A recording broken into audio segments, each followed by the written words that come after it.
Hey everybody, Jeff Cohen back with John Kennard. Did I pronounce that right? I usually ask that before I start. You did. All You right. you did. Yeah. John is with Google, shopping, a division of Google Shopping called Buy on Google.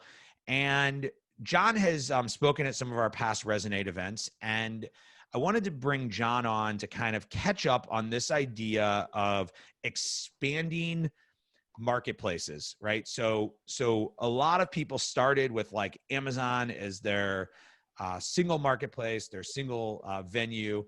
And today, the number of venues that you can grow onto are ever increasing. And one of those that people may know of but not think about is Google. So, John, welcome, and look forward to talking to you about this topic.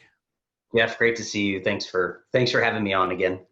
Yeah, give everybody a little bit of, I mean, not necessarily the history of all this, but kind of like what is Google Shopping and how does Buy on Google kind of position itself as like a marketplace opportunity for sellers?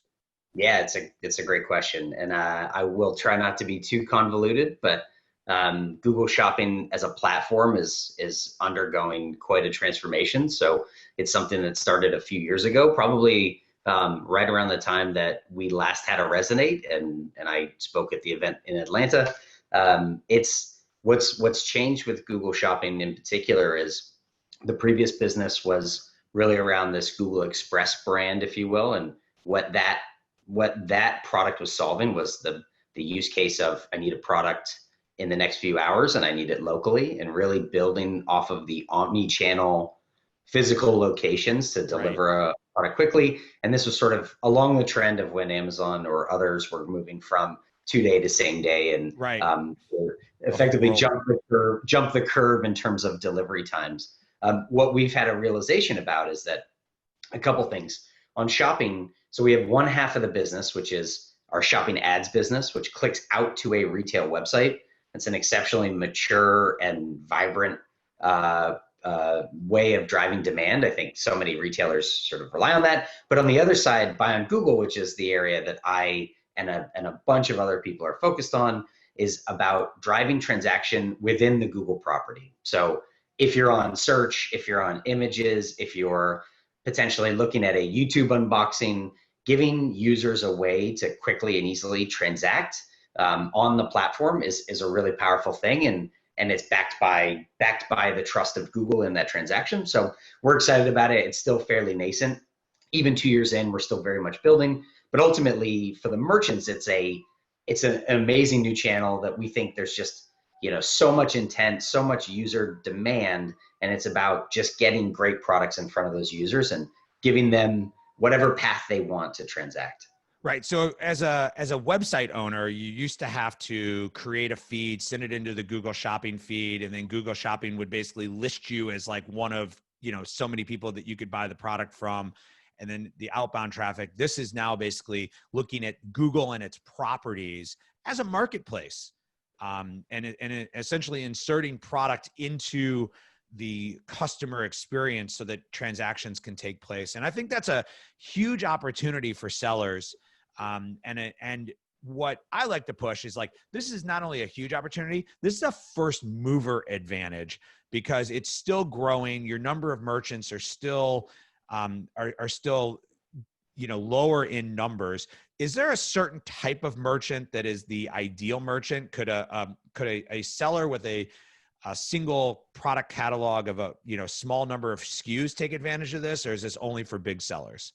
Yeah, it's a great question. The reality is that the types of searches that happen on Google and the both the beginning, middle, and end of the transaction or of that discovery phase, users are looking for all sorts of products. There are certain segments that we don't yet fully support. So selling a very complex car part or a car or certain things that may be restricted because Google doesn't necessarily align with the product type, if you will. There's some constrictions there, but overall, I would say the great thing about Buy on Google in particular is it's a democratization of the impression, right? It's a way for any seller of any size, if you have good product, if you're priced well, that you're going to be able to find impressions. And Some of those impressions will be free. You don't have to pay for them to access them.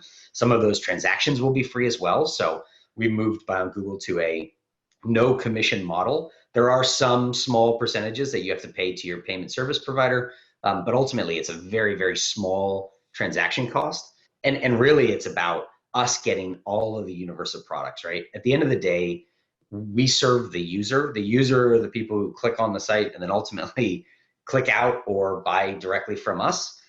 And so if you are a merchant who has the right product and is a dependable, you're going to deliver the product and it is what you say it will be, then you're going to benefit. You're going to have that sort of virtuous cycle or circle up on the platform. So yeah, short answer is everyone is welcome. I think it's a viable platform. But you dropped a huge bomb in that answer, which I want to go back to. How much does it cost me? Because you talked about fees, and I just want to make sure we cover that, because right now it's very advantageous to get in with this first mover advantage. I don't know that it'll stay like that forever. Nobody's going to promise, but what's the prices right now? Let's just kind of cover that specifically. Yeah, it's a really exciting time for us. We previously had a commission model that was anywhere from say 8 to 15%, around 12%. We've done away with that commission structure. And so what we've said is if you have products, you can list for no cost on Google. So there's no cost to list. There's no cost to maintain. There are a variety of avenues that you can get free traffic or unpaid traffic, both to your website. So if you're an X-Cart customer, to your website, or if you're a true marketplace seller, you can list your products and get transactions that are zero cost. So what that means is that Google is taking no commission fee. We're not making money in that process. What we're trying to do is, again, capture the universe of products and make it accessible for our users. And we think that there's sort of halo benefits in that. As a merchant, again, you don't have to pay for anything to list or to necessarily sell on Google.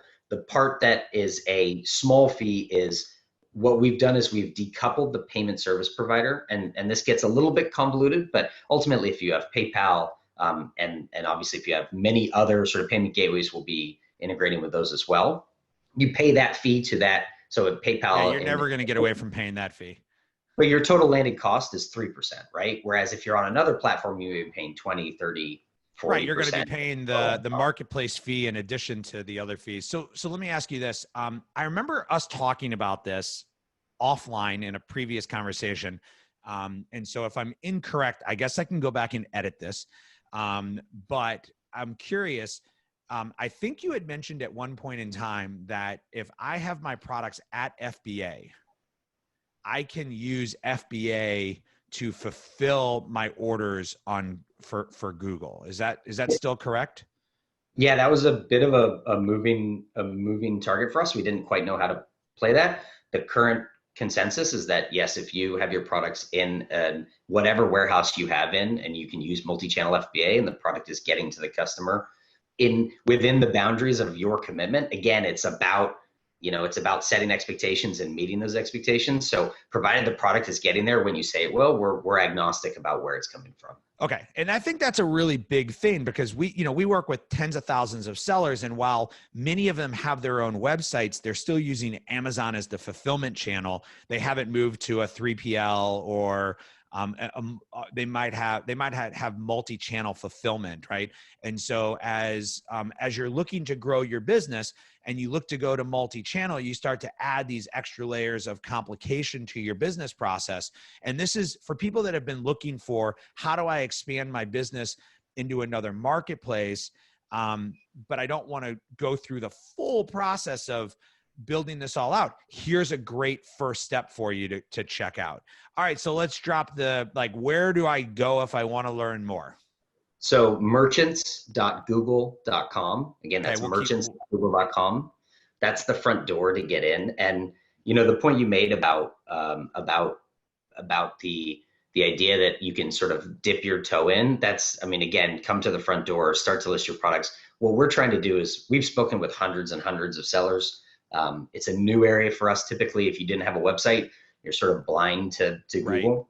That's changed dramatically. And we also are advocates for our partners, right? The way that Google approaches partnership and our vendor or merchant community is that we're trying to enable and empower. And so in speaking with hundreds of merchants or sellers, we know that inventory, and actually inventory allocation, is a risk. It's something that Yep. merchants are putting themselves in a position.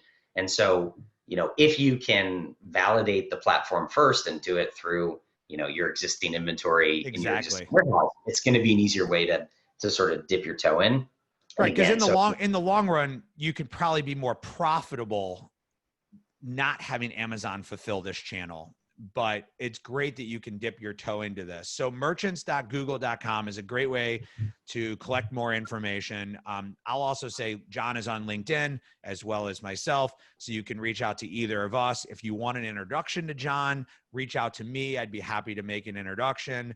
And I think that, as we start looking at how we can succeed in our business and how our businesses grow, we need to keep looking at incremental growth of our business. And if we understand, and we can all agree that Amazon's the big 800-pound gorilla, but if you can start having other things add to that overall pie, you can pick up another 10% of business here and 10% of business there and 10% there. And the one thing that I think more and more sellers are becoming cognizant of, that is really important to think about, is that what happens is people go on Amazon and they find your product, and Amazon's a great tool for product discovery. The first thing they do is they either go Google your product or they go look for your website. So having your product available in other places starts to expand the feel and the look and the professionalism of your brand. So if you're looking to dip your toe into something, even into Q4, this is something you can get up and running pretty quick. There's no fees. You're not paying monthly fees or anything like that. So I appreciate you sharing that today. And thank you for joining us. Thanks, Jeff. Thanks for having me, and great to chat with all of your listeners.